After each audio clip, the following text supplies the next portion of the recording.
안녕하십니까. 실전경매 노하우 150번째 시간 앤손입니다. 오늘은 그동안 배운 내용을 바탕으로 실제 사례를 통해 배당 연습을 하는 시간을 갖도록 하겠습니다. 배당은 권리관계와 순위가 서로 복잡하게 이루어져 있기 때문에 강의를 통한 내용이 배당 전부에 해당하는 것은 아닙니다. 그러므로 다양한 사례를 찾아서 연습을 해보는 것이 꼭 필요합니다. 그럼 오늘 강의를 시작하겠습니다. 저와 함께 여러 가지 사례를 가지고 같이 배당 연습해보는 시간을 갖겠습니다. 이번 시간에는 실제 있었던 사례를 배당하는 공부를 하겠습니다. 전자칠판에서 배당 계산을 했을 경우에는 잘 보이지 않는 측면이 있어서 일단 여기 칠판에서 먼저 한번 계산을 간단하게 해드리고 다시 이 세 개의 사건을 전자칠판으로 옮겨서 한 번 더 설명을 드리는 그런 방식으로 하겠습니다. 첫 번째 말씀드릴 사건은 남부법원의 2004년 사건인데요. 아파트입니다. 아파트가 경매가 나왔는데 임차인의 권리가 중요합니다. 2002년 3월 달에 전입하고 2002년 4월 9일 날 확정을 받았고 그 보증금이 6,200입니다. 그런데 여기서도 우연히 같은 날, 임차인이 확정받은 날과 같은 날 은행의 건저당이 1,440만 원이 있었습니다. 그 이후에 2003년 8월에 압류가 몇 개가 더 있습니다. 여기서 보시면 임차인은 일단 대항력이 있죠. 말소기준 권리가 이 건저당이니까 건저당보다 먼저 전입했으니까 대항력이 있습니다.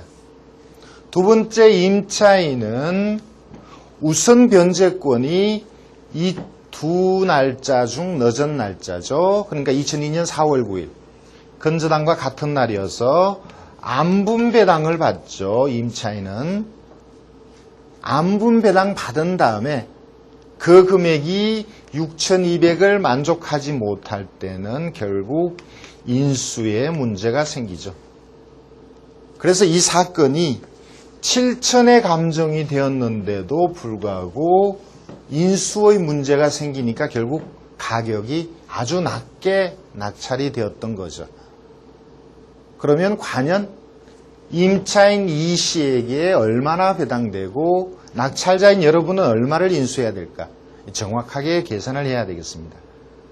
2,888만 원 중에 경매 비용이 대략 100여만 원이 나가니까 제가 볼 때는 2,700 정도를 가지고 안분을 해야 되는데 두 채권을 더한 금액 7,640이죠. 임차인이 받아야 될 금액은 7,640 중에 6,200이 됩니다.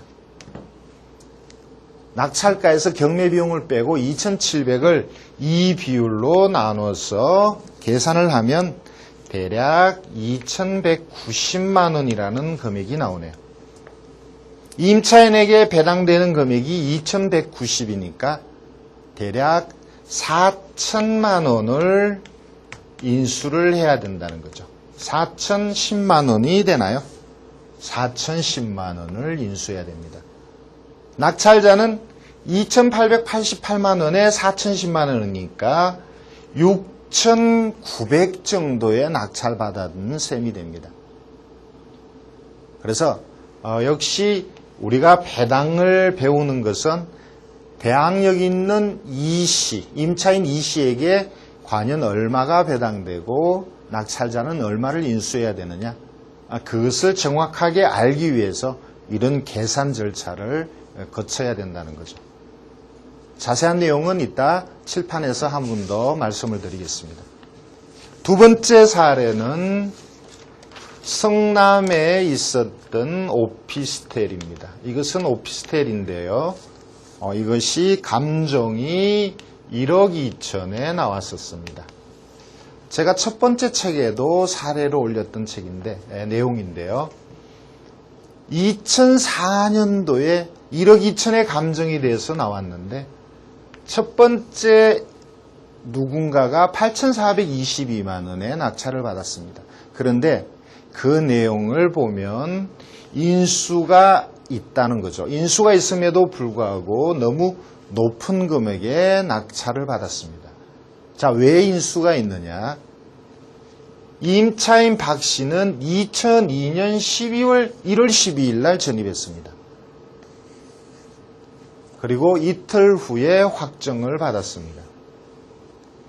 말소기준 권리인 건저당은 2002년 1월 14일입니다. 그러니까 이 말소기준 권리보다 먼저 들어왔으니까 임차인은 대항력이 있죠. 앞의 사건과 내용은 유사합니다. 그런데 확정을 늦게 받는 바람에 건저당과 우선 변제권의 날짜가 같으니까 결국 이 사건도 안분 배당해야 됩니다.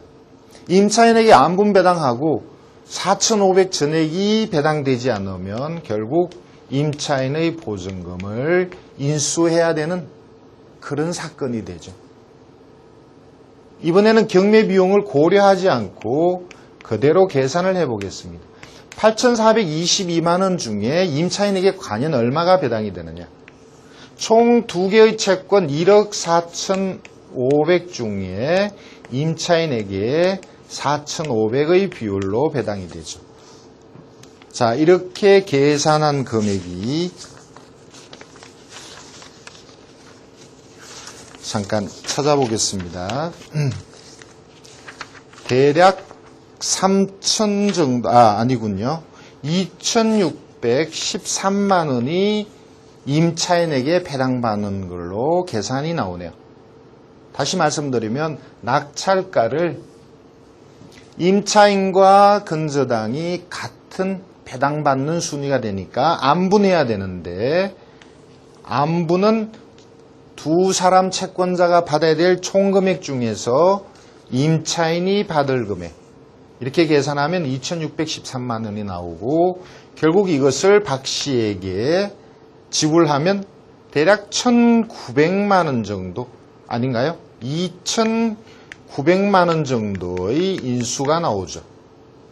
결국 8,400의 낙찰을 받고 또 2,900을 인수하면 1억 1,300에 산 꼴이 됩니다. 2004년도에 1억 2천 하는 오피스텔을 1억 1,300에 낙찰받았다. 이것은 높게 낙찰받은 거죠. 결국 낙찰자는 포기를 합니다.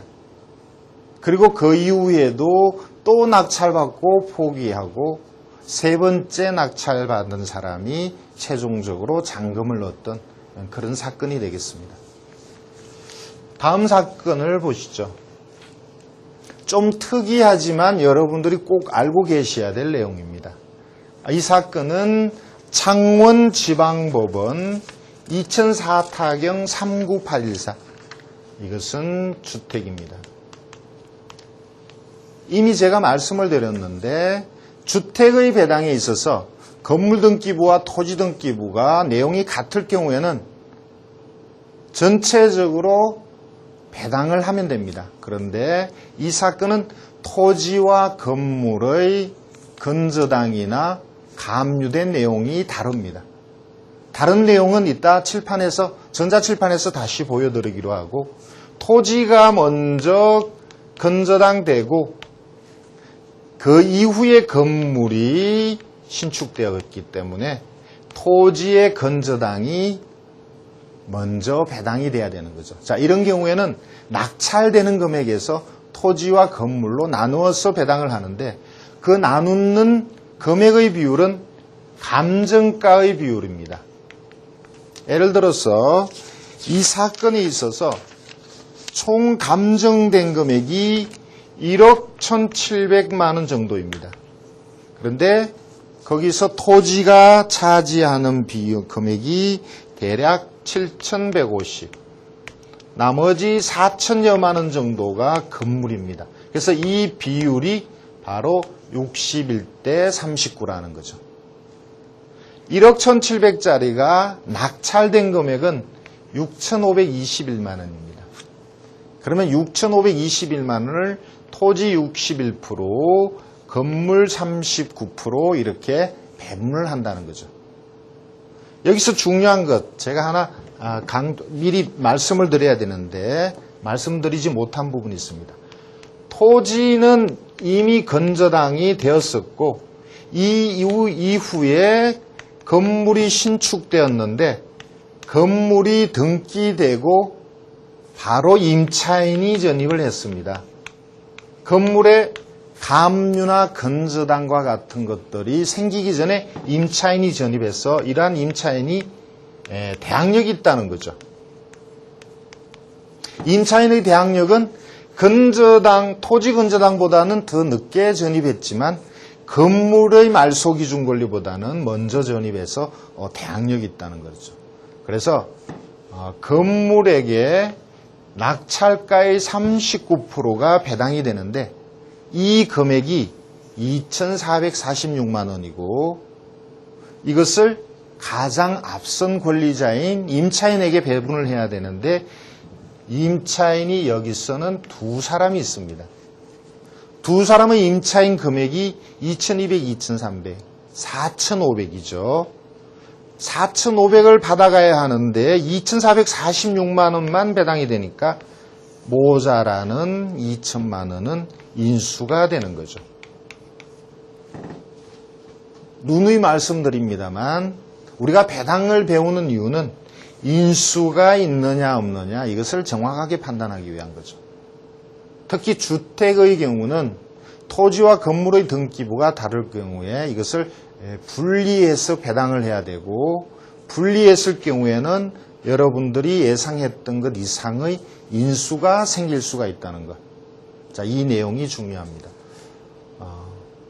간단하게 칠판에서 계산을 좀 해드렸는데 실제 사례를 전자칠판에서 다시 보시겠습니다. 앞서서 칠판에서 이미 간단하게나마 계산을 했습니다만 이번에는 전반적인 자료를 보시면서 한 번 더 설명을 드리겠습니다. 강서구 가양동에 조그만 아파트가 경매로 나왔고 2005년에 7천에 감정되고 최종적으로 2,888만 원에 낙찰이 된 사건입니다. 등기부를 보면 2002년 4월에 우리은행에 건저당이 있네요. 이것이 말소기준 권리가 되고 그 이후에 소유자가 바뀌고 몇 개의 압류가 붙습니다. 임차인이 이씨가 점유하고 있고 이 이씨의 전입일은 대항력이 있습니다. 2002년 3월 25일 건저당보다 한 보름 정도 먼저 전입을 했네요. 그런데 확정을 받은 날짜는 건저당과 같은 날짜입니다.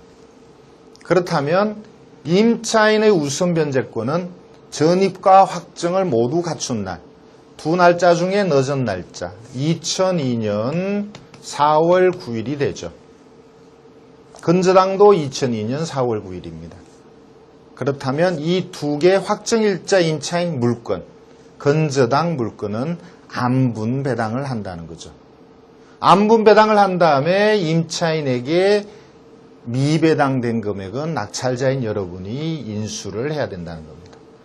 그래서 낙찰된 금액 2,888만 원 중에서 경매 비용을 일부 제외해서 2,700 정도 되는 돈을 총채권 6,200, 1,440, 7,640분에 임차인이 받아야 될 6,200의 비율로 안분하면 대략 얼마가 나왔던가요? 2천여만 원 정도의 배당이 나왔었죠. 2,190의 배당이 나왔었습니다.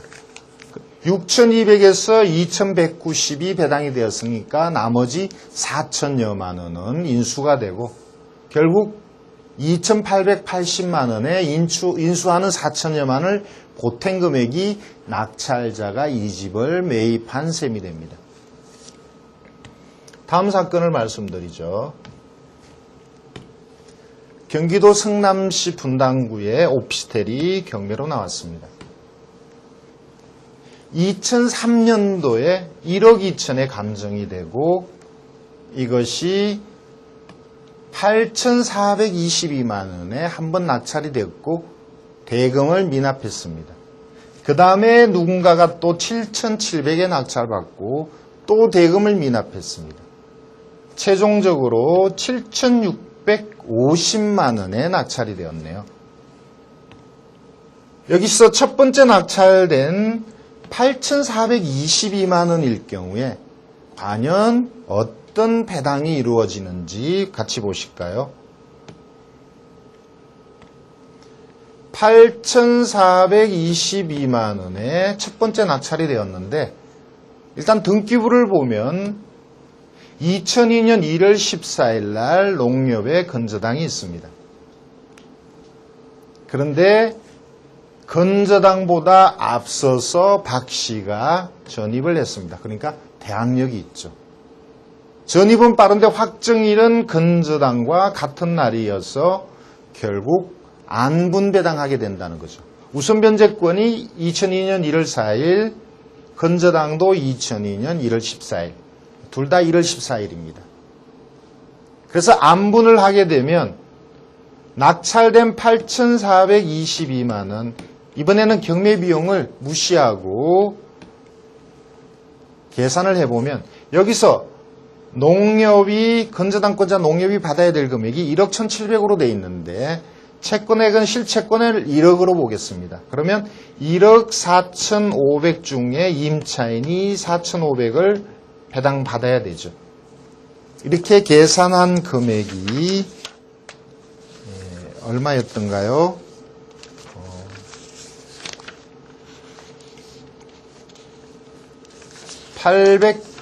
2,300만 원이 되었던가요?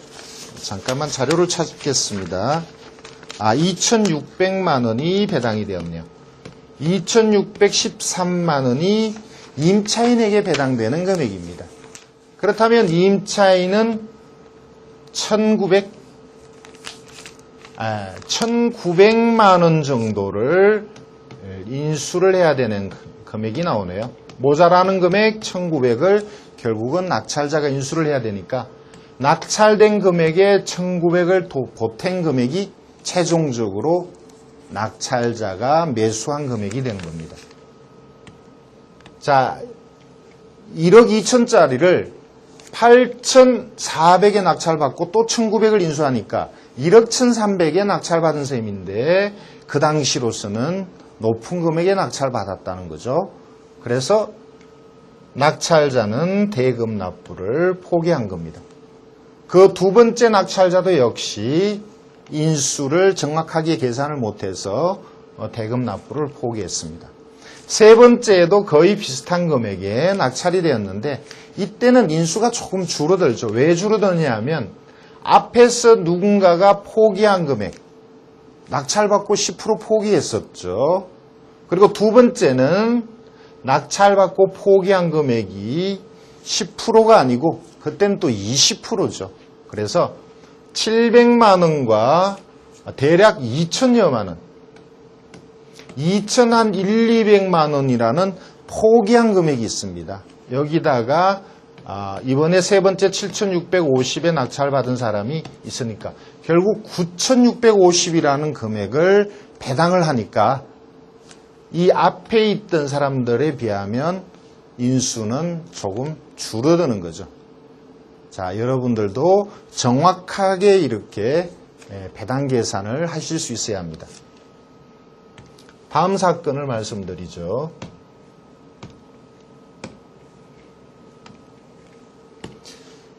경남 김해에 주택이 경매로 나왔습니다. 조그만 주택입니다. 이것이 감정이 1억 1,700이고 최종적으로 6,521만 원에 낙찰이 되었습니다.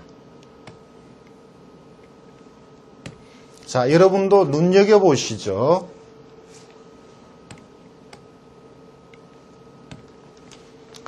이것이 주택입니다. 등기부를 보면 건물 등기부가 나오는데 2004년 1월에 가압류가 된 걸로 나옵니다. 그런데 그 이전에 임차인이 두 사람이 전입했죠. 말소기준 권리인 가압류보다 먼저 전입을 했습니다. 그래서 대항력이 있죠. 그런데 확정도 빠르니까 이 내용만 보면 낙찰된 금액에서 임차인이 모두 먼저 배당을 받고 나머지 남는 금액이 이 나머지 가압류나 이런 쪽으로 배당이 될 거다. 이렇게 착각할 수 있다는 거죠. 임차인에게 전체 낙찰가에서 먼저 배당된다면 다행히도 인수가 없습니다만 그것은 아주 큰 착각입니다. 왜냐하면 건물 등기부와 내용이 다른 토지 등기부가 있기 때문입니다. 만약에 토지 등기부의 권리에서도 임차인보다 늦은 근저당이 있다면 그렇다면 역시 임차인은 먼저 배당을 받지만 토지 등기부의 임차인보다 앞선 근저당이 있다면 토지에는 별도로 먼저 배당을 해야 됩니다. 그래서 그 내용을 확인을 해야 되겠습니다. 여기에서는 지금 토지 등기부가 나오지 않았는데 토지 등기부상 다른 권리가 있는지를 매각물권명세서에서 한번 찾아보겠습니다. 자, 여러분이 보시는 것이 이 사건의 매각물권명세서인데 여러분이 매각물권명세서에 처음 배우실 때 토지와 건물의 말소기준 권리가 다를 때는 토지, 건물 각각의 말소기준 권리를 기록해야 된다라고 말씀을 드렸습니다. 건물은 2004년 1월의 가압류가 있지만 여기에 토지는 그보다 앞선 97년의 무언가가 있습니다. 이 97년의 토지의 기준 권리가 되는 것은 임차인보다는 훨씬 빠르죠. 임차인은 2001년에 전입했습니다.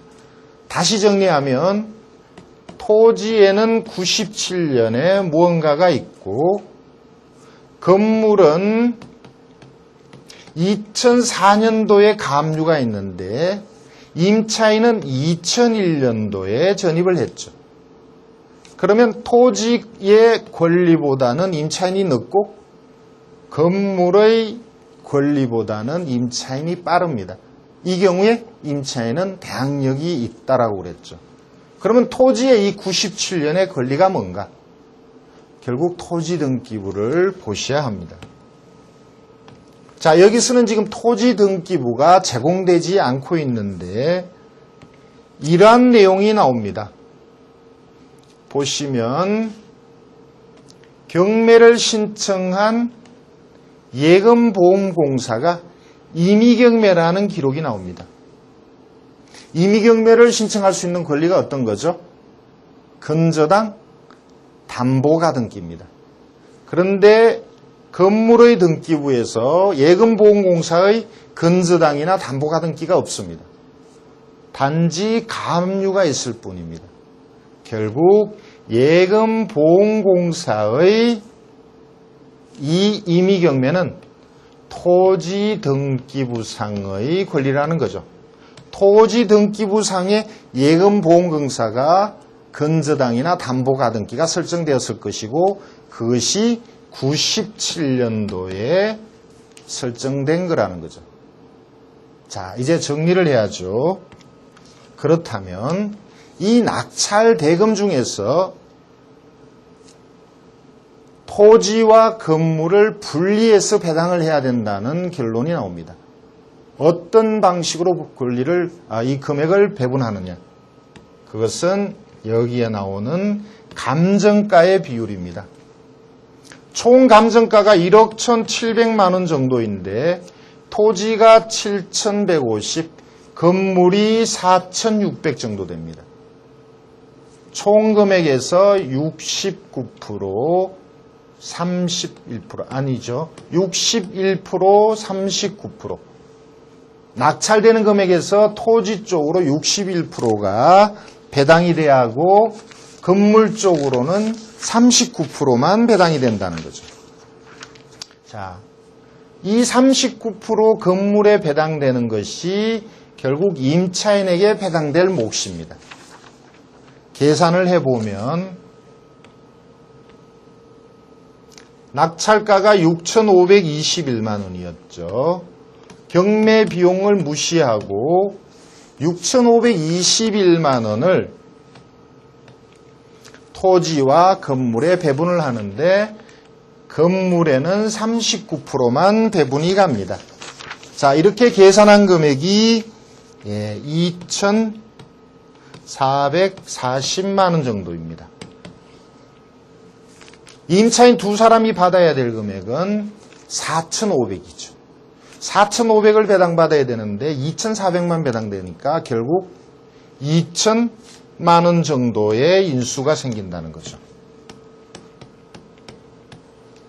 여러분들이 아주 조심하셔야 될 내용입니다. 그래서 주택이 경매가 나오면 반드시 토지 등기부를 보셔야 합니다. 지금 제가 계산한 이 방식은 여러분이 어디선가 본 듯한 느낌이 들 텐데 이러한 계산 방식은 집합 건물의 토지 별도 등기 때도 이런 방식으로 계산을 했었습니다. 토지 별도 등기가 있고 대항력이 있는 임차인이 있을 때는 토지 별도 등기에 별도로 배당을 해야 된다. 그 내용이 지금 이 주택에도 그대로 적용되고 있는 거죠. 배당과 관련된 사례를 하나 더 보겠습니다. 대구광역시의 주택이 경매로 나왔네요. 그냥 보통의 평범한 주택입니다. 2005년에 1억 3,400에 감정이 되고요. 최종적으로 7,500만 원에 낙찰이 된 사건입니다. 아래쪽의 기록에는 단층 건물이라는 것이 나오고요. 특별한 내용은 없습니다. 그 밑에 보면 임차인과 등기부에 대한 내용이 나옵니다. 임차인은 5명이 있네요. 먼저 등기부를 보겠습니다. 건물 등기부를 보니까 2002년 12월 18일에 소유권 취득하고 같은 날 건저당을 설정했네요. 이것이 말소 기준 권리가 되겠네요. 그 아래쪽에는 이제 압류나 건저당 소유권 이전이 있었다라는 내용이 있고 결국 첫 번째 건저당한 신협에서 임의 경매를 신청한 내용이 있습니다. 말소 기준 권리 2002년 12월 18일로 보면 임차인 중에서는 한 사람이 대항력이 있고요. 나머지 4사람은 대항력이 없습니다. 자, 우리가 지금 배당을 배우고 있으니까 그러면 이 낙찰된 금액을 과연 어떤 순서를 따라서 배당을 할 거고 그리고 대항력이 있는 임차인 이 씨에게 얼마 배당이 되고 얼마를 인수해야 되느냐 이것을 정확하게 판단해야 되겠죠. 낙찰된 금액이 7,500입니다. 그러면 7,500이라는 돈을 등기부와 임차인 권리자에게 배당을 한번 해보죠. 7,500만 원. 제일 먼저 생각해야 될 것이 경매 비용인데 여기서는 무시하죠. 대략 200만 원 정도의 경매 비용이 나오지 않을까 봅니다. 두 번째가 소액 임차인이죠. 소액 임차인은 소액의 기준이 되는 권리는 2002년 12월 18일의 건저당. 그러니까 3,500 이하의 임차인에게는 1,400이라는 배당이 나갑니다. 단 경매가 개시되기 전에 전입을 했었어야죠. 경매가 개시된 게 2004년 3월인데 김간난 씨가 소액에 해당하네요. 김비나 씨도 소액에 해당합니다. 세 번째 김용식 씨는 배당 요구를 안 했으니까 소액이 될 수가 없죠. 네 번째 김 씨는 전입을 안 했으니까 소액이 안 되죠. 다섯 번째 이 씨는 소액이 됩니다. 그러면 3명의 소액 임차인에게 1,400이라는 돈을 배당하면 되겠습니다. 그런데 여기에서 하나 또 생각할 일이 있죠. 소액 보증금의 합은 낙찰가의 2분의 1을 넘지 못한다. 여러분 분명히 기억하시죠? 7,500의 2분의 1이면 대략 3,400이 되나요? 그런데 1,400만 원씩 3명에게 주면 4,200이 되네요. 그러니까 이렇게 주면 안 된다는 거죠. 4,200을 주면 7,500의 반을 넘으니까 안 되죠. 결국 3,400을 3명에게 나눠줘야 됩니다. 정확하게 3,450이라 할까요? 3,450을 3명에게 나눠주면 각자 얼마가 되나요? 1,150만 원씩 배당이 된다는 거죠. 1,150만 원, 1,150만 원, 1,150만 원씩 배당이 됩니다. 그 다음에 배당은 어떻게 되나요? 우선 변제권이죠. 근저당이나 확정일자 임차인이나 압류가 있다면 압류 중에서 먼저 순위를 배당하는 겁니다. 여기서 압류가 2003년 5월이니까 경우에 따라서는 근저당보다 빠를 수도 있는데 여기서는 일단 무시를 하죠. 날짜나 금액을 우리가 모르기 때문입니다. 그렇다면 두 번째 소액 다음에는 결국 근저당이 배당을 받게 되겠네요. 왜냐하면 2002년 12월 18일이고 임차인은 2004년이 됩니다. 두 번째 임차인은 우선 변제권이 2003년 3월이 되고요. 세 번째 임차인은 배당 요구를 하지 않았고 네 번째 임차인은 전입을 안 했죠. 다섯 번째 임차인은 확정일이 없습니다. 결국 근저당이 두 번째 배당을 받는데 나머지 근저당이 1억 500이니까 나머지 금액을 전액 배당받아야 되겠죠. 결국 정리를 하면 소액 1150, 1150, 1150 나머지 3,500 정도는 근저당이 배당을 받아갑니다. 여기서 우리가 최종적으로 확인해야 될 게 대항력 임차인이죠. 2,500 중에 1,150밖에 배당받지 못하였습니다.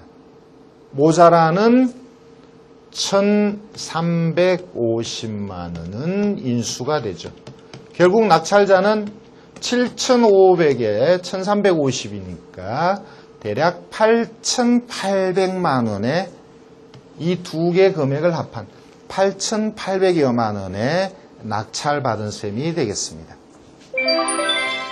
저와 함께 배우신 오늘 내용은 주택의 배당에 있어서 낙찰대금을 경매비용, 소액임차인, 우선 변제권의 순으로 배당한다는 것입니다. 여기에서 소액임차인과 같이 임금채권이 배당이 되는데 임금채권은 사례가 많지가 않습니다. 그 다음에 또 당해세가 배당이 되는데 당해세는 금액이 적으니까 보통 무시를 하죠. 우리가 배당 계산을 하는 목적은 결국 임차인이 얼마를 배당받느냐 그리고 그 임차인이 대항력이 있을 경우 얼마를 인수하느냐 대항력이 없다면 명도가 쉬우냐 어려우냐 이것을 판단하기 위한 것입니다.